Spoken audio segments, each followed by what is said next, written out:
Hey, welcome everybody. Welcome to our Digital Fridays. This is our last Digital Fridays of the semester, Reimagining Humanities, Graduate Education, Expansive, Inclusive, Engaged. While we're waiting to get started, I was hoping that we could get to know each other a little bit. If you feel comfortable, please introduce yourself, whether on the microphone and on camera or in the chat. Please introduce yourself with your name, your pronouns, where you're zooming in from, your program, like what you're studying, and if a food were to represent you, what food would that be? So one more time, your name, your pronouns, where you're zooming in from, what your program is, and if a food were to represent you, what food would that be? Yeah, please introduce, yeah, we'll take a few minutes before we get started. So yeah, please introduce yourselves either in the chat or on camera if you'd like. I will also drop that inside of the chat, what you just said, Sean. Thank you, Adashima. Sean, you want to go first? Sure. I don't have a good answer for the checking question, so I'm going to stall a little bit. My name is Sean Lin. I am one of the co-directors of HASTAC Scholars with Adashima, who's also here today. I use he, him pronouns. I'm coming from New York. I'm a PhD student at the CUNY Graduate Center in the geography program here. And if a food were to represent me, oh, I'm so like entrenched in my usual comfort food question. I'm gonna pass and I'll put something in the chat when I think of something. But if anybody else wants to introduce yourselves, please go ahead. We have a few minutes.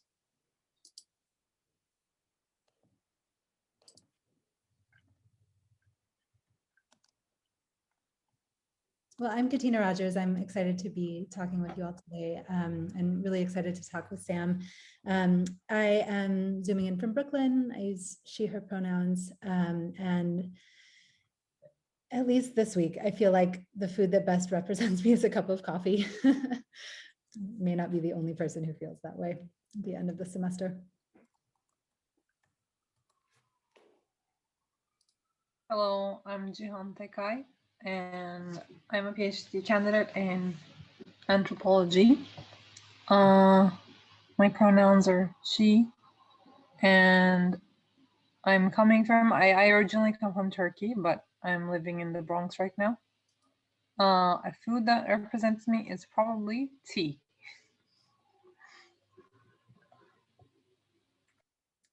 I'm Sam. I use she, her pronouns. I'm coming in from California right now.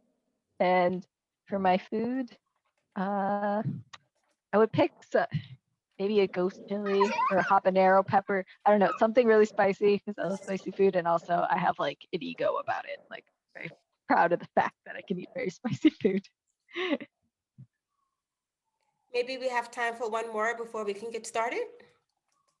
All right, I'll go. I'm Clint Patterson.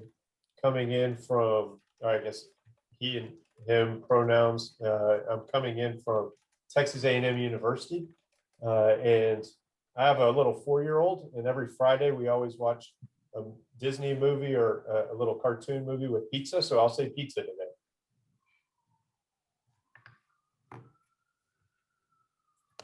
Thank you so much. Please continue to introduce yourselves in the chat. It would be great for us to see who is here joining us today. Again, I'd like to welcome everybody to our final Digital Fridays event of the semester.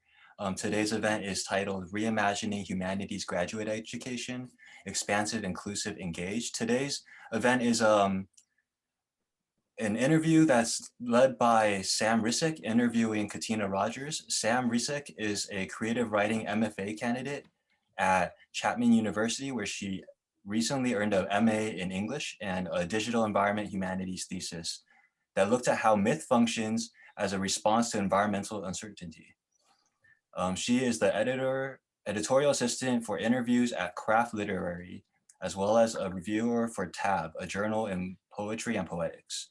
She writes across genres and works published or forthcoming in Writer's Digest, LitHub, AWP's The Writer's Chronicle, Terrain.org, Los Angeles Review of Books, Entropy, Barrelhouse, and the Crab Orchard Review.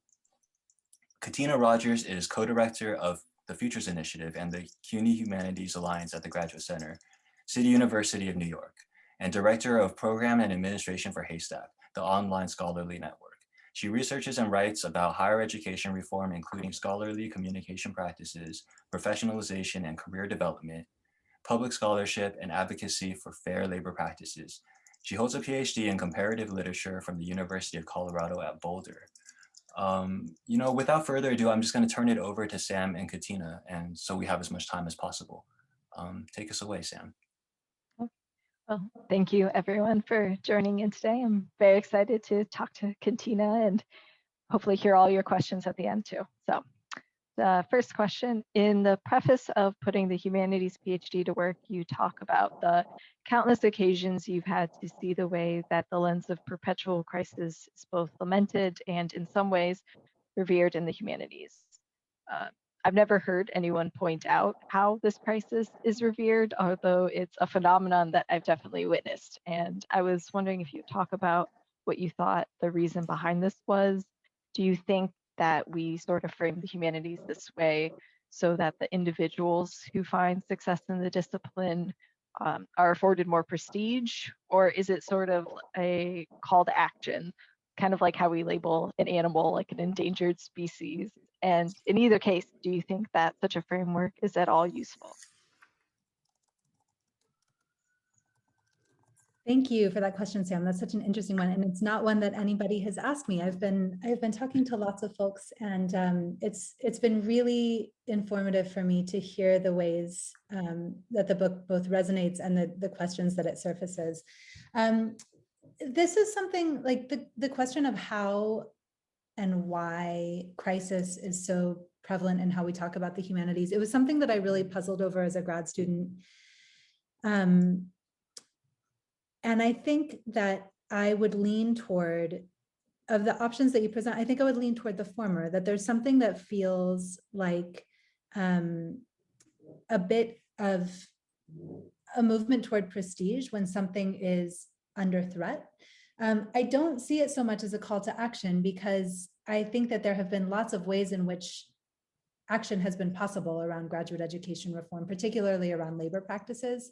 And I think that if this sense of like the crisis of the discipline, the way that it's often spoken about, were truly motivating people collectively to act, then we would see much more progress on structural issues like labor reform. But instead, I think that it has almost become, at least in my experience as a student, and then in what I've seen subsequently, it's almost become a way for some disciplines within the humanities to understand themselves and to understand their positioning. And I think that part of it may be a difficulty at times in finding a way to articulate what truly is urgent and pressing and valuable about humanities-based work, and lacking that, there can be a tendency to fall back on a sense that almost a sense of like persecution in a vague way, that like there's something that is pressuring the humanities, or like an external force as opposed to something that's coming from within. So I don't think that it's particularly productive. I think that it actually makes it harder to move forward in concrete, actionable ways, because it's really easy to get caught up in the sense that like everything is so big and it's always, there have always been these problems. And so instead, I think focusing on the different spheres of influence that we do have, whether as students or faculty members or administrators, and thinking about the ways that small actions can be taken now that move us in the right direction of larger systemic change is more productive. I couldn't help but think of almost a parallel to the sort of like American dream idea, like, oh, not everyone can get rich, but the hard, like if you work hard, then like you might be able to make it. It almost feels like, oh, the humanities, it's really hard to find success, but if you beat the other people out, like you can do it. Yeah, it upholds that sense of merit. Similar feeling.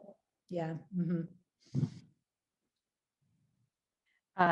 And then, regardless of whether the humanities as a discipline is in danger, you certainly demonstrate that the tenure track position for the PhD student certainly is. And you demonstrate why we need to broaden our definition of what constitutes scholarly success because of this. And you suggest making professional development a bigger part of the curriculum, which I wholly agree is necessary if we're going to start conceptualizing other opportunities for ourselves.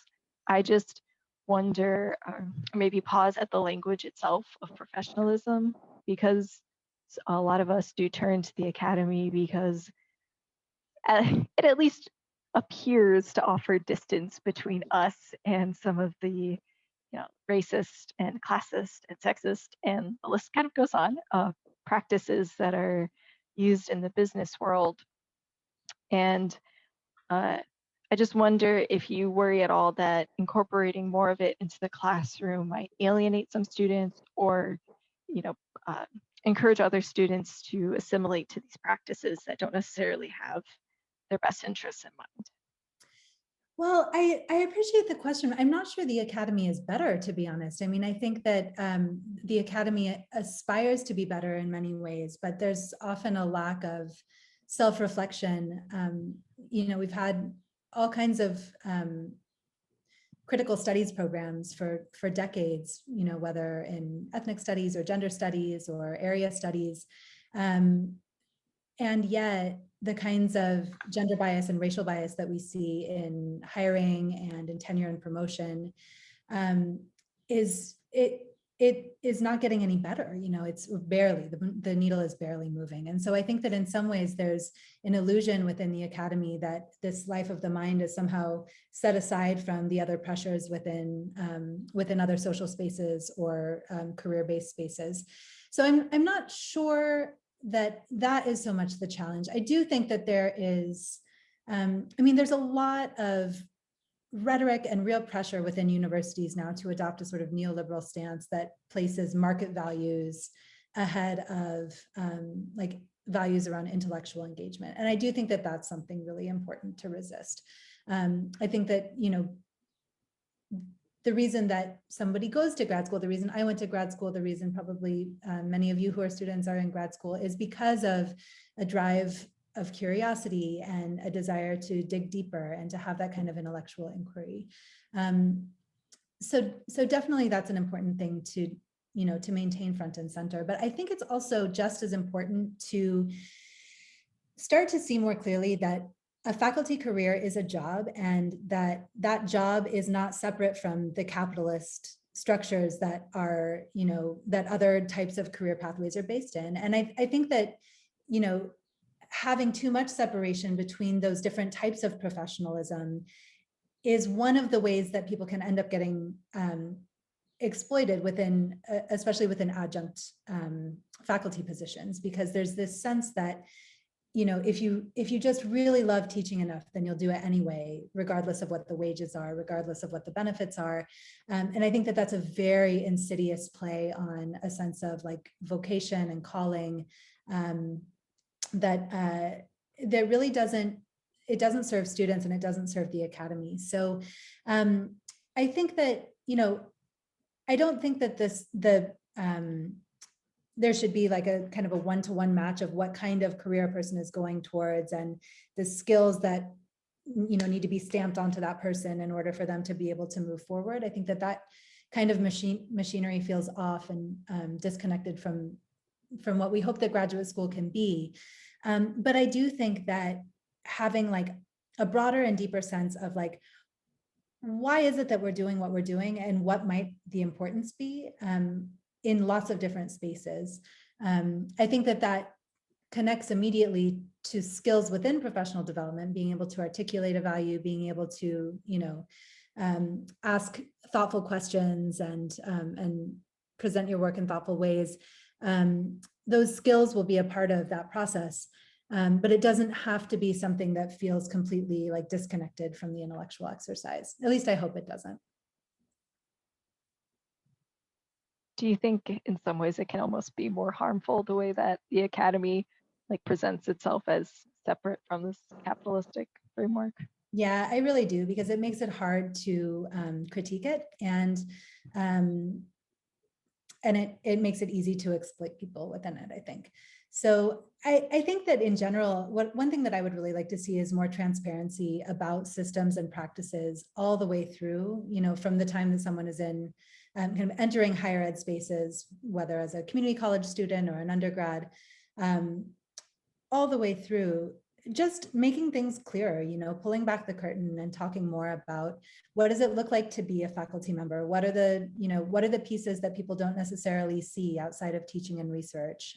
What does that do? How does institutional leadership happen? How do budgets get developed? Most of that stuff is not substance that people see, certainly not as undergrads, usually not as grad students either. But it's really the bulk of what happens within a university system. So I think that, having greater transparency will make it easier for people to navigate those systems, especially people who might be first generation students or less familiar with academic spaces. And I think that when those things are clearer, it's then easier to focus on, the work that matters rather than feeling that you're constantly getting tripped up by these invisible hurdles along the way.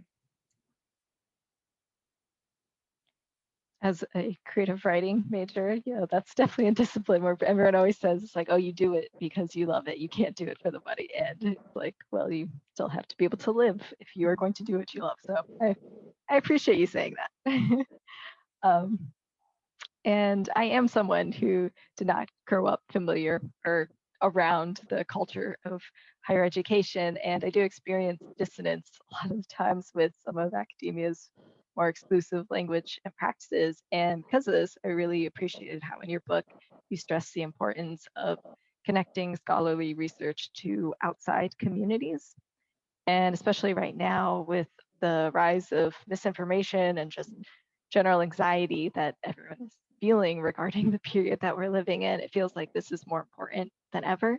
And I was curious to hear your thoughts on how moving forward, we might even better continue to use digital platforms to connect this research with larger communities. Mm-hmm. Yeah, it's a really good question. I mean, I think one thing to think about is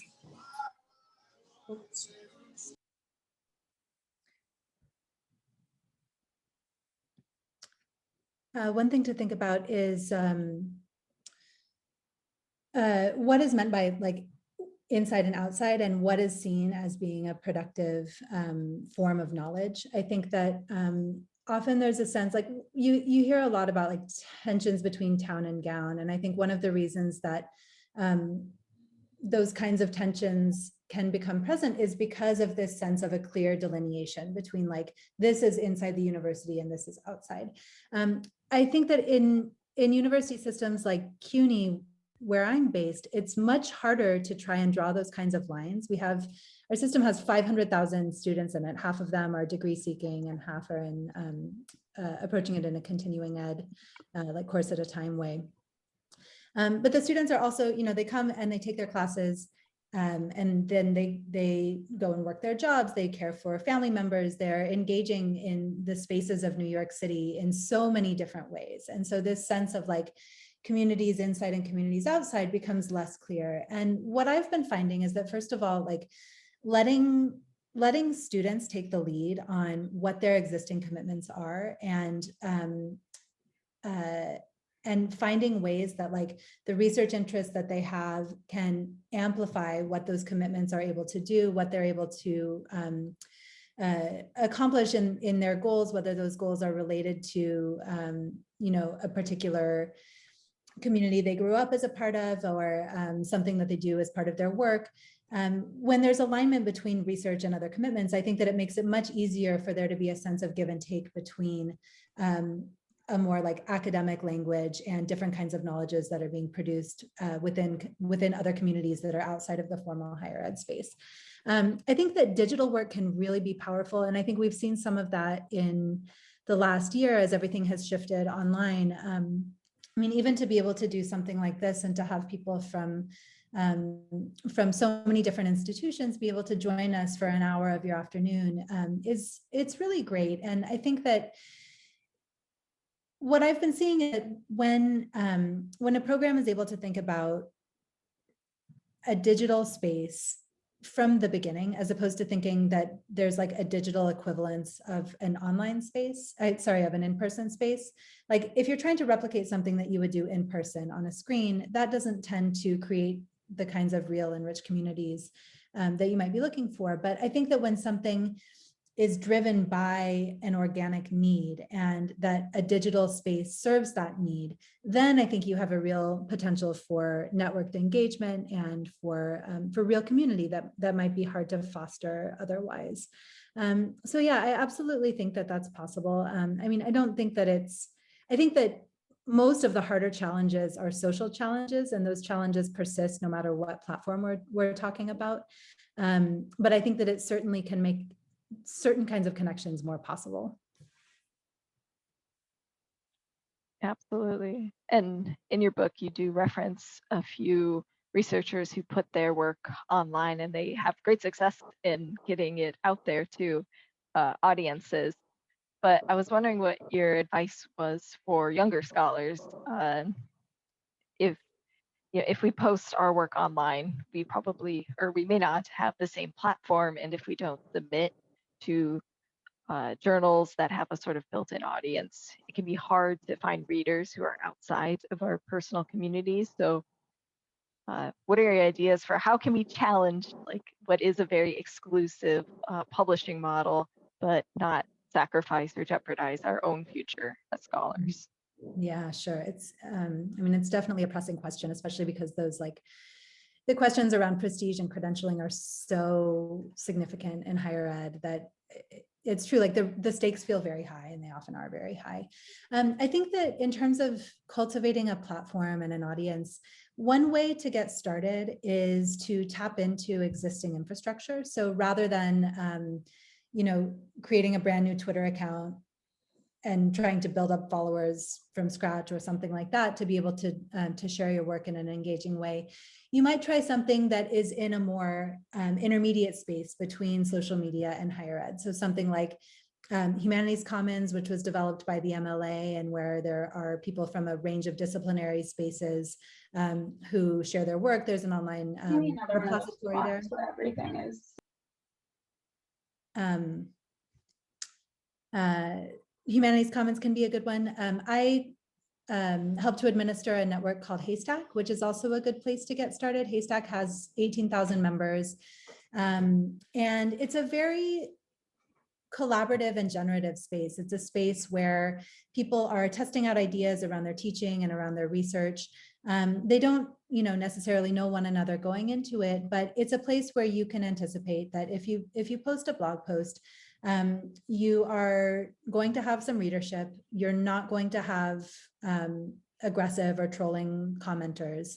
And it might spark a conversation that you don't expect. So I think that tapping into existing infrastructure is one way. Sorry for the background noise.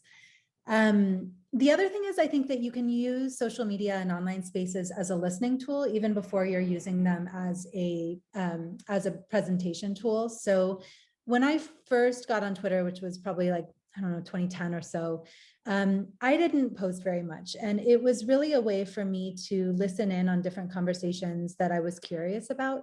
And I think that ended up being really valuable, because I got a sense of the kinds of questions that people were asking in particular spaces, and not the questions that they were asking necessarily in formal papers, but what were they talking with their colleagues about? Those are the things that are coming next on the research. What are people worried about? What's getting under their skin and bothering them? And I think that even for people who are quite early in their studies, using those social media spaces as listening tools can be really powerful. It can give you a sense of the vocabulary that's being used, the people who are really active in those spaces, and all of that. So those would be my two biggest suggestions for getting started. Do you think that that's something that educators might implement into what we were talking about before with professional development? I ask because obviously, whether social media or things like communities like HASTAC, they do allow us to reach people like never before, but also obviously not everyone has the same amount of digital literacy. And there are a lot of students whose lack of familiarity with the technology, it can make it very intimidating. So I just wonder, do you think that there's a space in the academy for teaching like these skills? Mhm. There could be. I've seen most of the like direct kind of training around these kinds of tools and spaces coming not so much from departments, but from sometimes library spaces, sometimes like centers for teaching and learning, or career services kinds of programs for grad students. That's often where I see, or like if there's a particular kind of digital humanities center or something like that at your institution, then people involved in that space may be offering these kinds of trainings.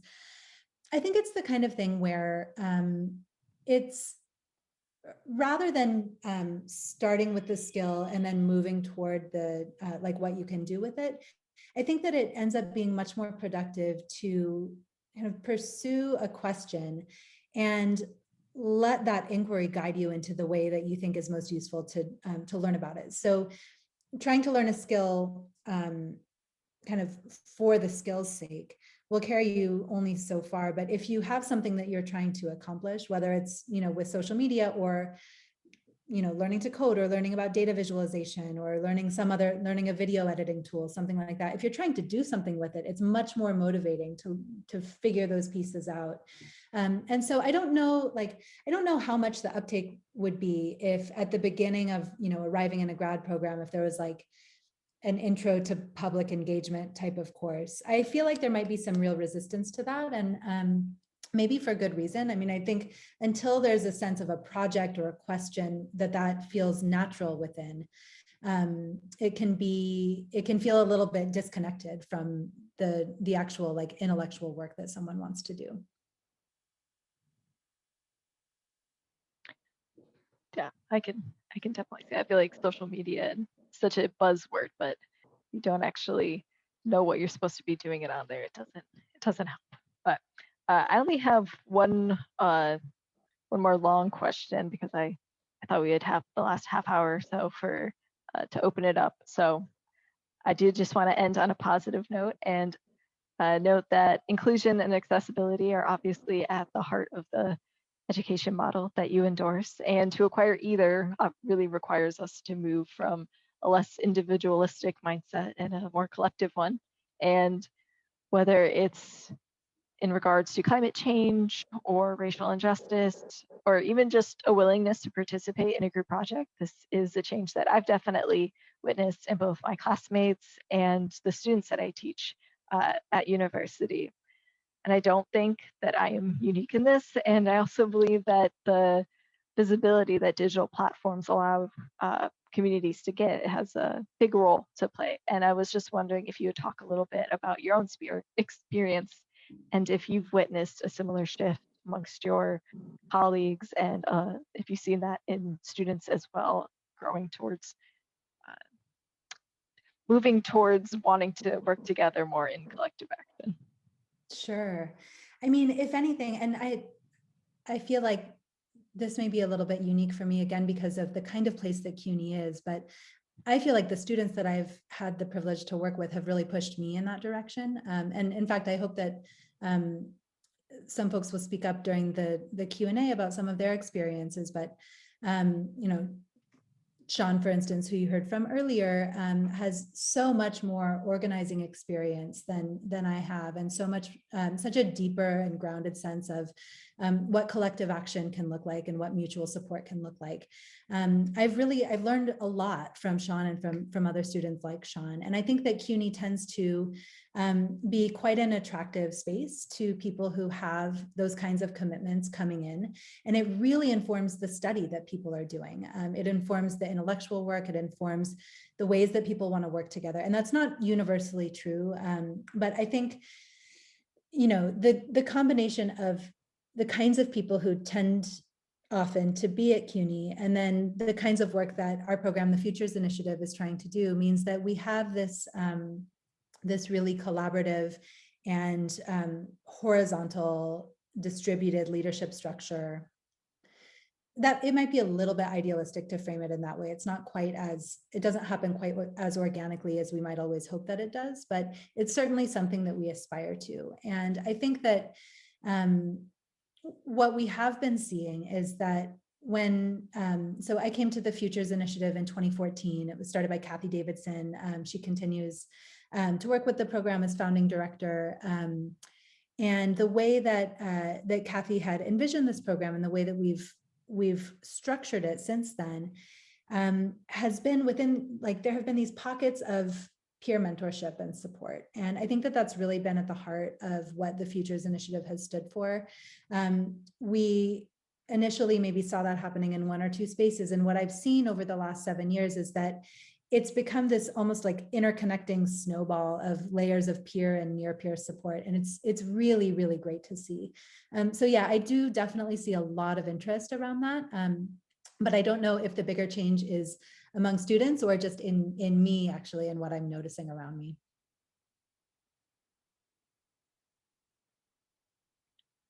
Okay, well, do we want to open it up for questions? So thank you so much for those responses. That was my pleasure. No, thank you for the questions.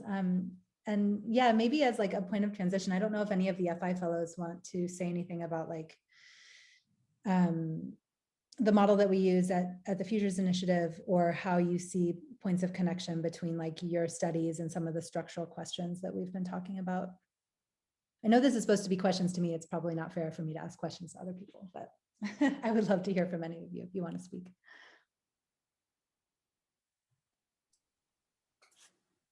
Hey, maybe I can say something real quick. I actually forgot to introduce this when introducing your interview today, so maybe this is a good opportunity too. This interview is also the culmination of our collaborative book discussion that we've done this year at HASTAC Scholars. So over the course of this past year, a group of HASTAC scholars kind of read through Katina's book, putting the Humanities PhD to work. We read through the book, and scholars chose which chapter of the book they wanted to focus on and write a review for, and we went through rounds of peer review, and then we finally published all of these reviews in a collection. I'm going to drop a link for the collection for this entire collaborative book discussion here in the chat. This was a new experience for me to engage with ideas and thoughts in this way with people who are scattered not in one geographical place but around, but also coming together and collaborating in this kind of like meaningful and extended way.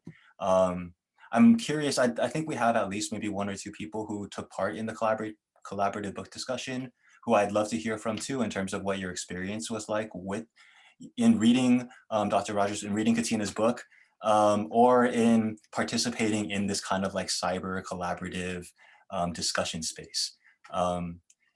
Yeah, I'd love to hear that. And then the other thing, just in terms of the relationship between the university and place, I'm always kind of thinking about how we as researchers, as scholars, are accountable to the communities that we research, that we work in, that we live in.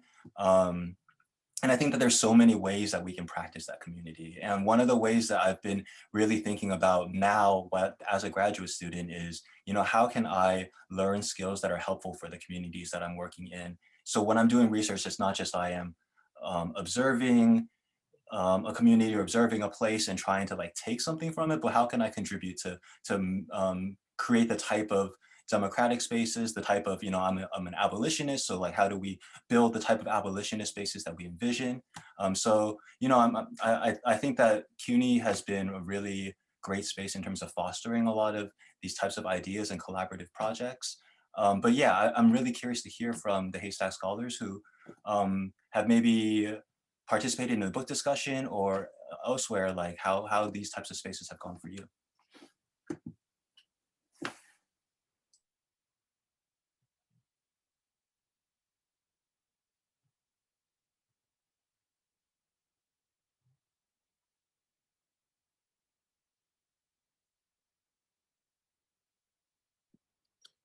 Well, I had a question actually, and I was lucky enough to take part in this collaborative book review, which thanks so much, Sean and Adashma, for facilitating. It's really enjoyable experience. So I think, one impression or a lingering question I kind of had coming away from this, or reading the book originally was, I feel like it's very kind to grad students, which is certainly a good thing as a as a PhD student, I appreciate that a lot, and that's very lucid and kind of targeting or putting the onus on institutions and departments to address some of these structural problems. And one thing I came away thinking about was how the different timescales of or the timescale of institutional change as it realistically plays out kind of interacts with the much shorter timescales of kind of working memory. And often in these programs, people may only be really on campus for a couple of years, and then we all disperse, and the sort of institutional memory at the grad cohort level is very short. So the contribution of the book is very clear. And I should say I'm sort of, the chapter one is what is most kind of in my mind as I ask this, in terms of like helping grad students, I feel like, articulate demands towards our institutions. But I'm wondering if you see that balanced, or if there's other like suggestions you would put to grad cohorts that maybe didn't fit that sort of impetus of the book in terms of how to develop autonomy and like forge solidarity with precariously employed lecturers in the meantime as we wait for this institutional change. Yeah, the question of different temporal scales is really important. People who have talked to me recently know that I'm obsessed with this book, The Mushroom at the End of the World. I was teaching it to a class I'm co-teaching with Matt Brim the other day, and we were talking about exactly this, about the different temporal scales that happen, in this case in forests, among different creatures and plants that occupy a space at a given time, and the kinds of assemblages that come and go as those time scales overlap in different ways. And I really liked thinking about it in this natural metaphor, because what it underscored for me is that because those time scales, they resonate and move away from each other at various moments, it strikes me as really important to always be moving in the direction that makes the most sense for you. And so for grad students, this is one of the reasons that I wanted the book to be very supportive of grad students and a little more demanding of faculty and staff, because as grad students, your job is to finish your degree. It's to engage in the kind of inquiry that you want to be doing and to be able to accomplish your goals, move forward, and go on to the next thing. At the same time, I think as students, you have moments, especially of real power. And I think that, one clear space of action is if you have a union, that kind of collective action that's set up for that, to set up as a way that one voice can become something bigger. Definitely engaging with your union is one of the best ways to amplify a single person's voice. I think that, like, depending on what your program is like and what your own strengths are, how you see yourself as wanting to either like understand the program better or leave something more for people who are coming up after you. Things like documentation can be really, really helpful too. Maybe you set up a Google Doc that people contribute to, they maybe anonymously or maybe with names, just to demystify some of the things so that people don't have to reinvent the wheel and learn things from scratch every time. I think that can really help, and it can make people feel less isolated to know that someone else had that question before they did. So unions, documentation. I think that also, like, any kind of peer-based support, like if your program doesn't set anything up for you in terms of either peer mentoring or like writing groups or accountability around dissertation work, I think that like working together with others in your cohort who are interested in that, or even across departments, can be a really powerful thing too. As far as solidarity with people who might be in precarious working positions, yeah, I mean, so often there's so much overlap between, like, it's often grad students who are doing that adjunct work. And so forming coalitions that include both grad students and adjuncts across both of those roles can be really helpful. Sometimes you may each be tuned in to different conversations and people may have different information available to them. So I think that kind of like mutual and peer-driven support can be really powerful. Oh, thanks, Sean, for putting that that reference in there. It looks like Alyssa has a question. Go ahead, Alyssa, and unmute yourself. Hi, Lisa. It's good to see you. Oh, you're muted. Oh gosh, of course, every time. Hey, Katina, thank you so much for this and for your book, which I've read a couple of times and really, really enjoyed. I have a question that I was not a part of the review and is going in a bit of a different direction. Is that all right? Of course. Cool. Great. So this is actually something that I've been struggling with a bit in my own work, and is definitely informed by your thinking and a bunch of our other colleagues. But I focus a little bit more on scholarly communication and open scholarship than on kind of like training and graduate reform. But there's so many interconnections, right?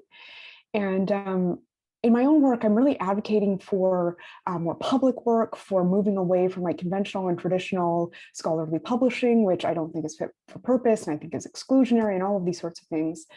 But I'm finding that there is this real danger in arguing for this public work and blending our own activities with commercial and corporate activities of marketing, of using Twitter, of these commercial platforms that we know are insidious for different reasons, that are dangerous for different reasons.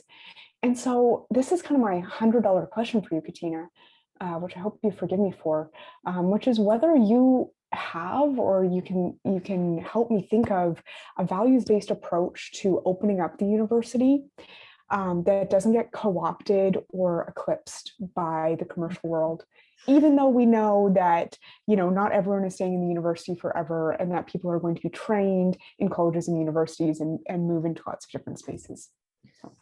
Oh, it's such a good question. And I'm laughing because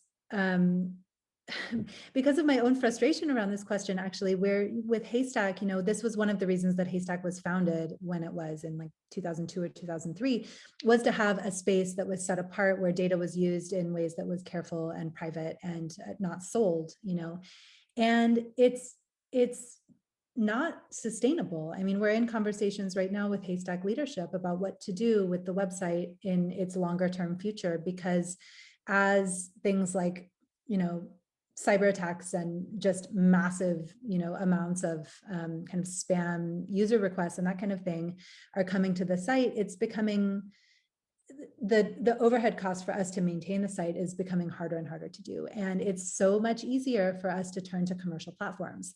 And I really do not know what to do about that. I mean, I think the answer is free and open source software. It's things that are developed by scholars for scholars, things that are done in-house, but where do the resources come from to make that possible? I mean, I think that piece of it comes down to a much bigger question about advocating for reinvestment in higher education and in the humanities. In my case, at a state, city, and federal level, I think Canada in some ways has better public support around universities, but a lot of the same problems come into play.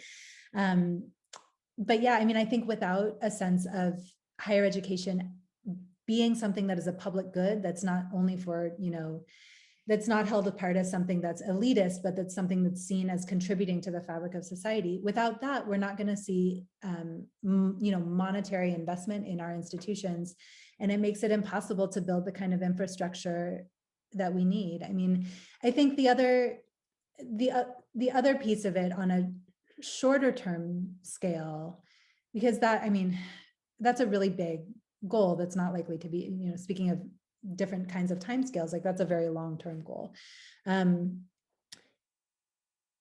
For now, I think that one important factor in this is having people who are trained in critical engagement in the humanities, working in lots of different spaces. And I don't think that means that, someone with a lit degree going to work at Google is going to fix Google's ethical problems. But I think that the more that we can see the kinds of questions that animate humanistic thinking as being something that is valuable in both academic and commercial and governmental and nonprofit spaces, then we're at least likely to have some of those questions surfaced earlier around privacy and ethics.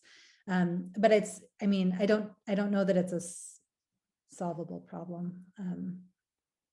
I'd be curious to hear your thoughts too, because you work on some of those questions much more deeply than I do. Oh goodness, we could blather on forever about it. But I will just say, yeah, no, absolutely. Thank you so much for that response. I really appreciate that. And I do agree with you in all the ways, not least of all, that it is a very knotty problem. And that once we start to see things go up to large scale and national scale, we're kind of, refiguring digital research infrastructure in Canada right now, speaking of like no small task. Then it is really hard to make those arguments for small critical thinking, ethical data approaches when everyone just wants to go to Amazon Web Services. So yeah, thank you so much, Katina, and I'm sure we will hopefully see each other in person again one day soon and keep talking about this. Sounds good. Thanks, Elisa.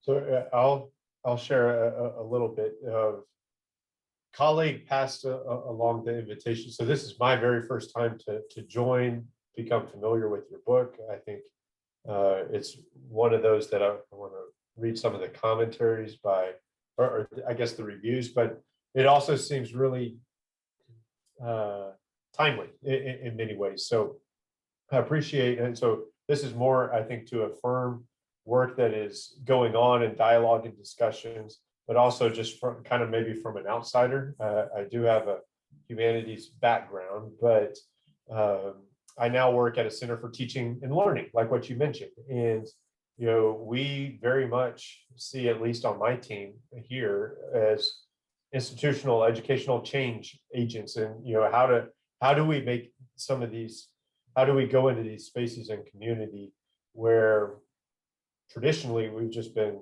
focused on teaching and learning, and that's it. And a lot of my work is mentoring. So I appreciate comments on peer mentors. So all of this to, I think, echo what Katina said about there are some entities outside of, the graduate school or outside of the department that are there to serve as resources or advocates in ways. So I just wanted to share that. But thank you. This was a really stimulating discussion.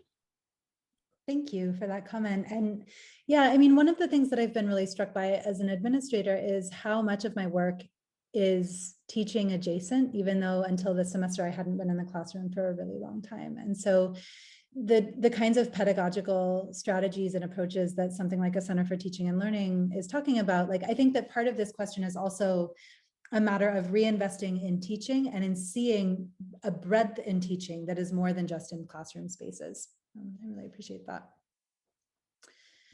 I also just want to acknowledge, this didn't come up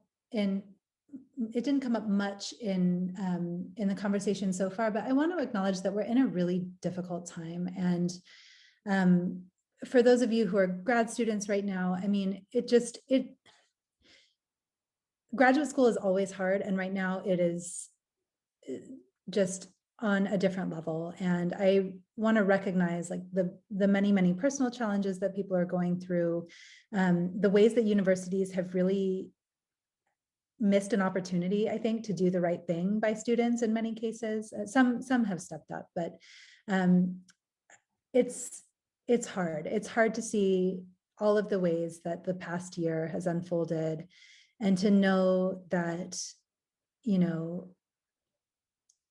I don't know, that institutions are still pouring so much money into, things like Blackboard, and students in the meantime, like, don't always have enough to eat. And it's really hard for me to see the ways in which institutions could be doing better and they're not. So I just want to say that out loud, because I know that like there's lots of strategies that you can use as a student. There's lots of advice that you can get, but also like right now is just a really rough time. And so it's important also to be kind to yourself and to focus on self-preservation sometimes, and to make sure that you're taking care of your own needs, and not letting the pressures of the academy kind of subsume you. I just had what you said about institutions like prioritizing Blackboard when some students don't even have enough to eat. That makes me think, I teach at a high school, and it's the school's like policy to require students to have the camera on, like in Zoom.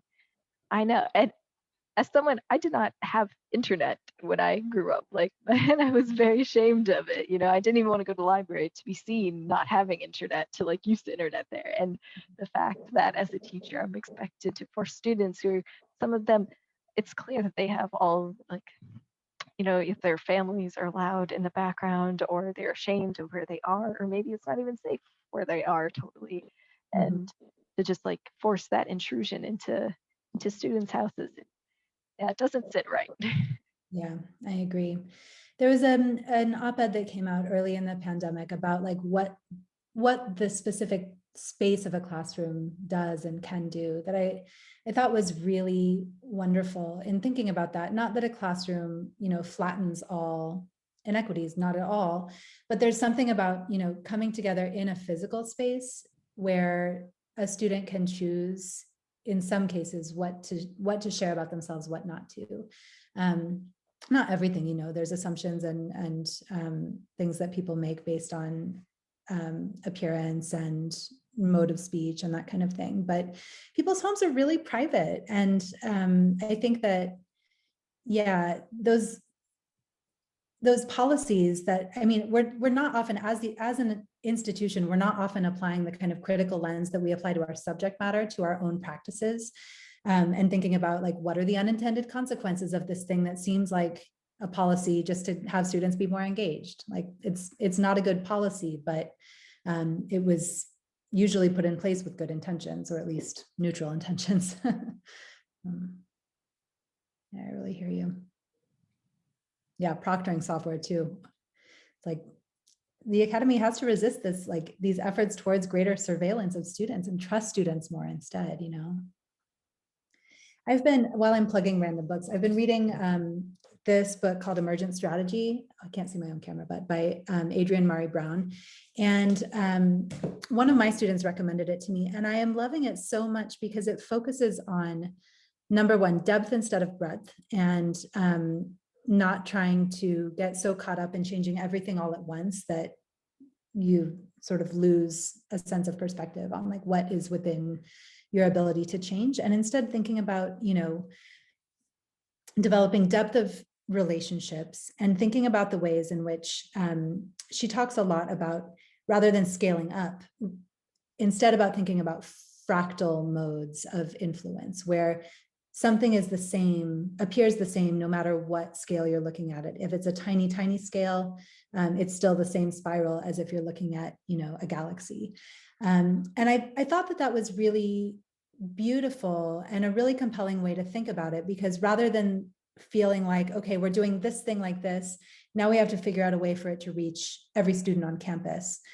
Instead, it creates this sense that like those small actions really matter, and they don't only matter because of their potential to get larger, they matter in themselves, and that pattern can over time replicate to have greater influence.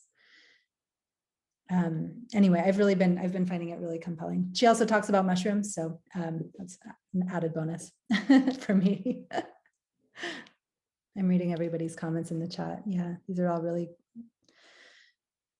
really thoughtful comments. And the question of assessments, like that hasn't come up a ton yet, but I think that this is a really key part of it, you know, and this is something I get into a lot in the book. How do we understand success?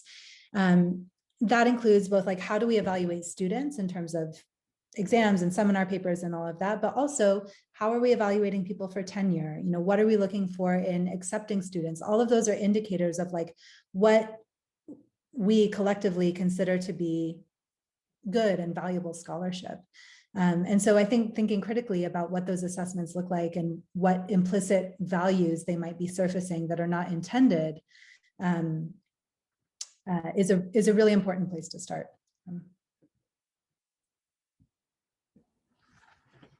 Yeah, Sean, she talks about Grace Lee Boggs so much in this book.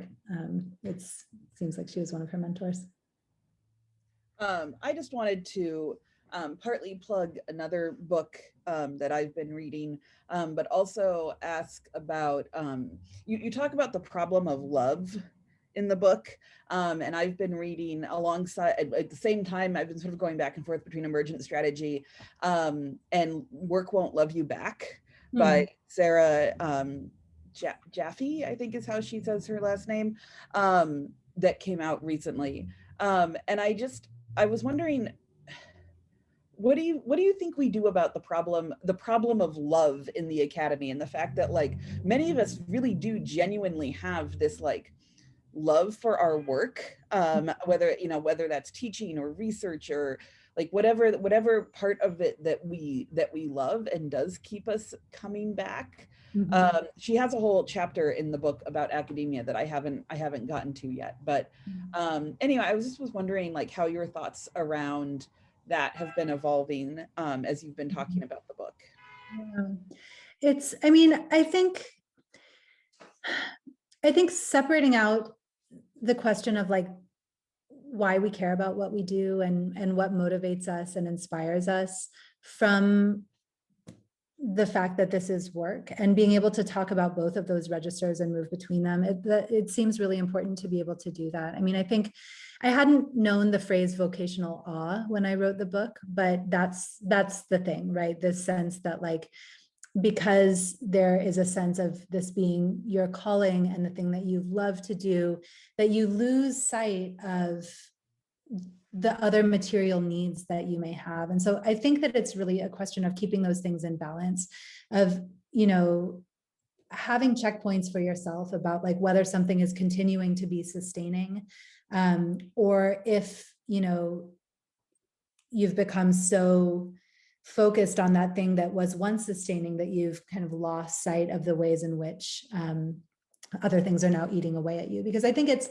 I don't know for you, Stacey, and for others who are here, but something that is sustaining to me in one context becomes very much not sustaining when it feels like I can't do that work without running into a million hurdles, or without like, if I can't do that work and feel, you know, confident in the practices that it is establishing, like around the peripherals. Like if I feel like there's not a sense of integrity around like the thing that I find inspiring and like what the sort of knock-on effects of that are. I mean, and you and I both are administrators. And so I think that's a little bit different than someone who might be working, you know, more purely on research or teaching, because the things that we do often set up policies and precedents for other people when we're working in an administrative capacity. But I don't know, I think it's a matter of like keeping those things in tension and trying to be attuned to the things that inspire you, and also starting to say no to the things that don't, and to you know, use some of that energy to push back against other things that are problematic or no longer serving you. It's a kind of a pat answer, but I know it's not that easy.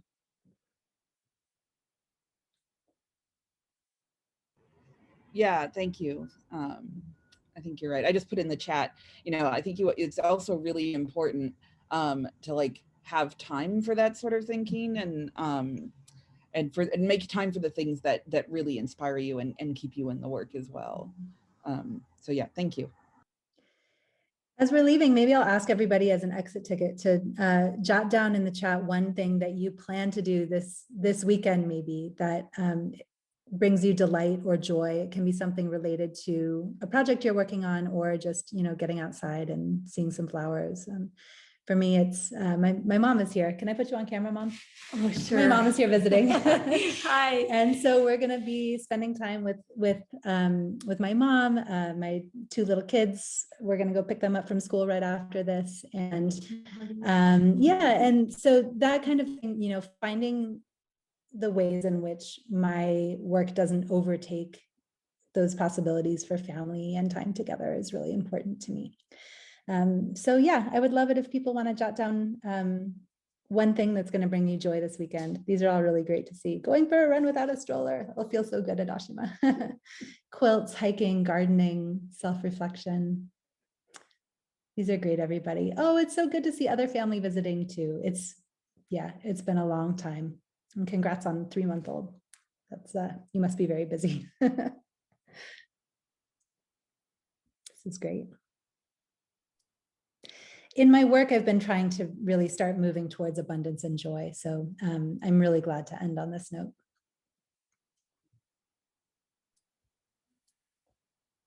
Sam and Katina, thank you so much for leading us through this discussion today.